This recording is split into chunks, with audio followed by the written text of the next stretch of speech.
Tetsuro-san. Thank you, Kirk. It's my pleasure to participate in this briefing on these memorable days for Japan's human spaceflight program. The other day, we have seen a very clean launch of Space Shuttle and fine and spectacular docking occasion. I'm very much grateful to NASA team of both Space Shuttle and the International Space Station for their excellent performance. This is a culmination of their extensive effort done for the past years to improve robustness of Space Shuttle and International Space Station operations. It has been very exciting for us, JAXA, to watch today's activity of extravehicular activities and robotics operations in various aspects. This JLP Kibo logistic module is our largest hardware ever handled by the Space Shuttle robot arm since 1996, when Koichi Wakata on STS-72 retrieved Japan's Space Flyer unit. 4 tons of Space Flyer unit. Now we handles 8.3 tons of JLP. In terms of engineering challenge, this JLP is the first major hardware which demonstrate on orbit its compatibility of EVA design standard. Our engineering team has conducted a series of underwater tests since mid-1990s. Initial 2 tests were conducted here in the United States, and then we have 8 underwater tests conducted at our own facility at Tsukuba Space Center, called the Weightlessness Environment Test Facility, late 1990s and early 2000s. 2 of them were for design verification purpose. Remaining 6 were for procedure development purpose. Final verification has been done in neutral buoyancy lab here in Houston.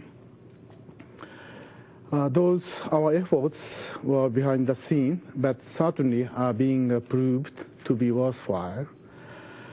Both EVA crew member, Rick and Garrett, traveled to Tsukuba to receive our training by our instructors. They know very well about JLP, and Garrett knows JPM, Jet Pressurized Module, as well.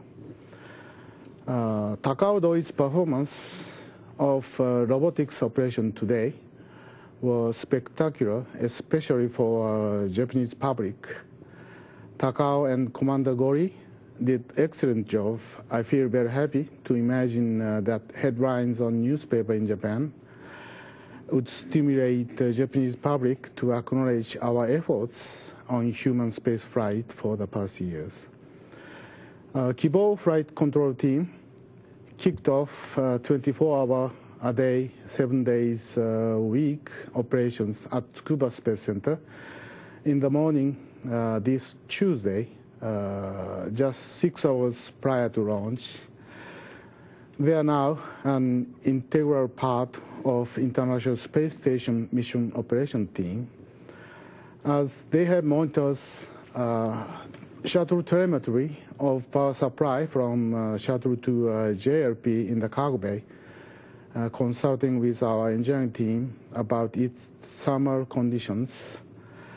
All data indicates JLP heaters functioning as projected, so it's healthy now. So far, they have been rather passive and are ready to active when JLP receive electric power, and its hatch opened on flight day 5 tomorrow. Lastly, it is really the moment we, JAXA, became a visible partner on orbit on this occasion.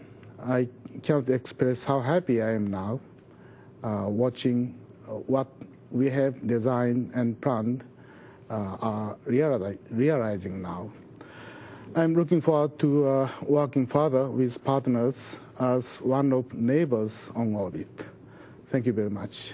With this, I'd like to pass on Jean-Pierre. Well, good morning, everybody. Bright and chipper as usual, 5 in the morning. Well, I guess first I'd just like to extend my congratulations to JAXA and to the whole Japanese nation for their significant accomplishment today in getting the JLP installed, and now they're part of the neighborhood, and we look forward to getting to know them a bit better and operating with them in the long term. Also, today, as far as Dexter goes, the planned operations were fairly nominal. There was some work done in the EVA, and I'm sure Zeb will speak to that in a little more detail later. There was additional things added to the EVA, particularly just to try and focus on some of the troubleshooting items that we were doing with respect to the SPDM and Dexter Keep Alive issue that you may be aware of. And maybe just to back up a bit, as you know, on Flight Day 3, when